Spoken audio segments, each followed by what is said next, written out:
Hey, everybody, and welcome back to this week's episode of Flick News. Izola here with FlickDirect, and we've got some movie and TV stuff to discuss. So grab your popcorn, sit back, relax, and let's get this started. So let's start off with some news that's going to excite the Swiftie fans. I mean, she's just been dropping news left and right. You know, her album, her engagement. I mean, I think we all saw all of this coming, but she has been just a busy bee. And to top that off, she's also just released a surprising film debut, her own little movie, Party of a Showgirl. For all of you who are fans, let me just tell you, it did very well, opening at number one, making 33 million. So that's just domestically, but in a 3-day run, it's pretty darn good.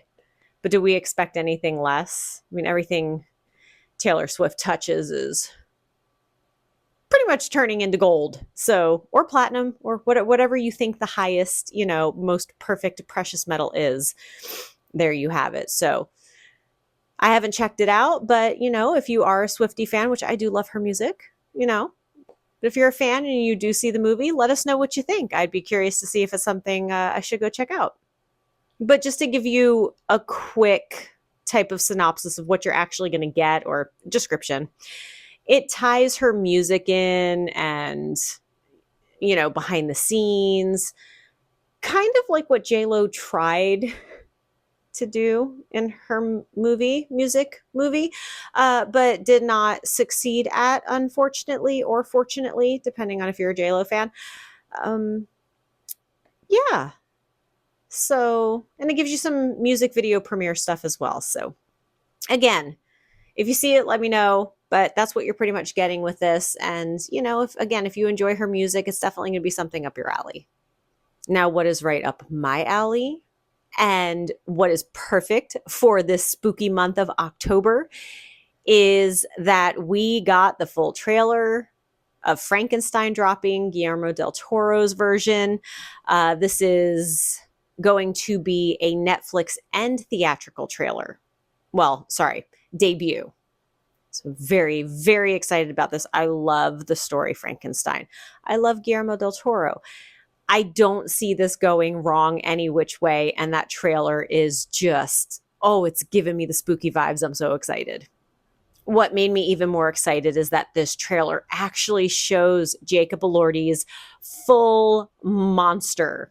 We get it full size, all there. So great. I'm very excited about this, as you can tell. I mean, come on, it's October. It's my birthday month. It's coming out the day after my birthday. So obviously, this is my movie. This is for me. No, I'm just kidding. But seriously, so excited about this.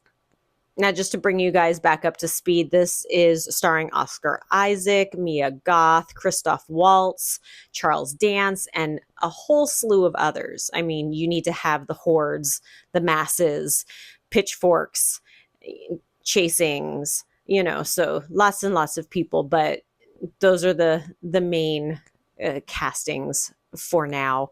And again, it looks really good. It's going to hit theaters October 17th. So you know what I'm doing after my birthday, full day, going to the movies. But for those of you who can't go to the movies or don't like to, you can wait until it hits Netflix on November 7th. So go see it in the theater. And in other news, we have more information about the Highlander revival. We're getting Jeremy Irons in this movie. How exciting is that? And I think that's actually a perfect casting. Obviously, Henry Cavill is in this revival or reboot, whatever you would like to call it. And he is playing a very menacing antagonist, apparently. I mean, I see that with Jeremy Irons. I feel like this is just, again, it's going to be great with him in this. I can't wait to see what we're getting with just the full cast. I know they're still doing things. Obviously, production has been put on hold for just a teensy-weensy bit because Cavill decided to, unfortunately, injure his leg. But from what I've been seeing, they're production schedule of restarting in 2026 might be a little sooner because Henry's already back in the gym. He's just going for it.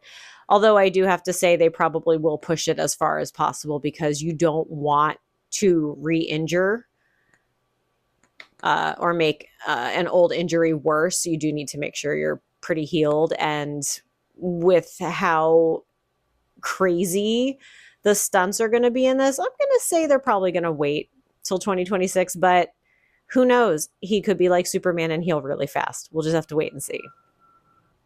Now, we talked about a box office hit, but we also had a miss, and this one kind of makes me a little sad because I was looking forward to this one, but I think it might just be that this is not everyone's cup of tea.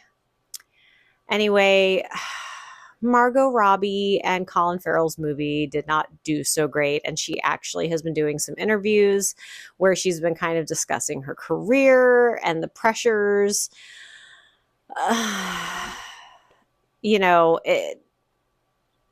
It's just sad. I'm actually looking forward to seeing this movie. I don't think it's going to be as bad as what the numbers show. But just the premise of being able to go back in time and seeing key moments of your life and kind of reliving those and seeing how they affected you as an adult. And it's just very emotional, very heartwarming to an extent. It'll probably have some really sad moments as well. I just don't think that this kind of movie that people want to see right now in the theater.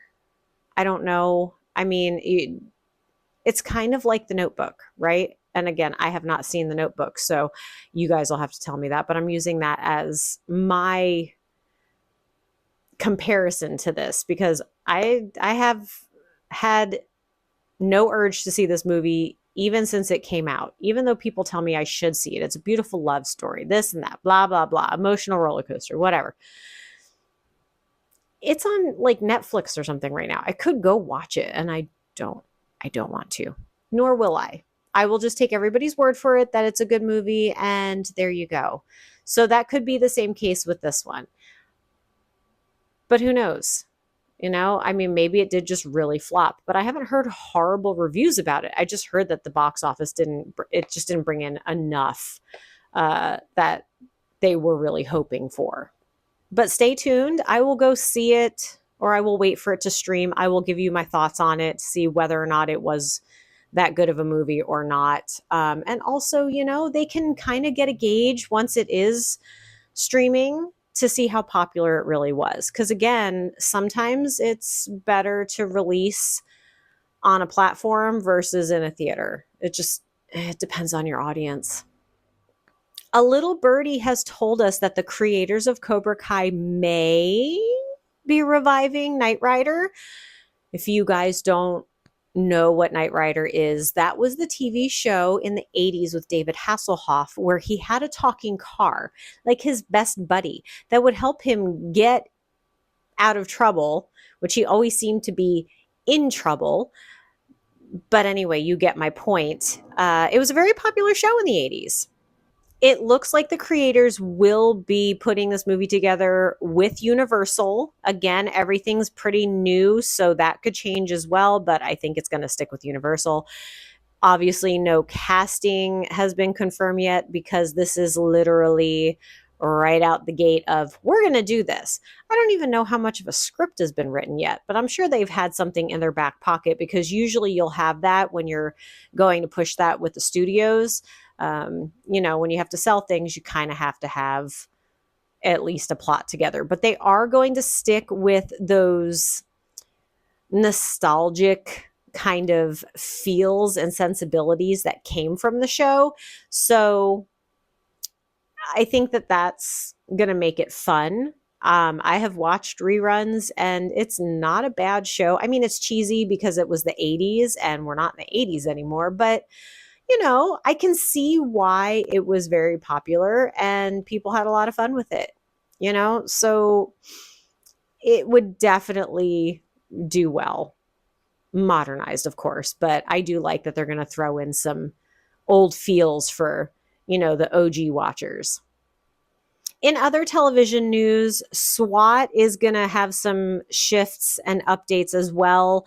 You're actually going to see Shemar Moore, who has been there since the inception, returning, but it's got a little bit of a twist tied to the series since its cancellation history.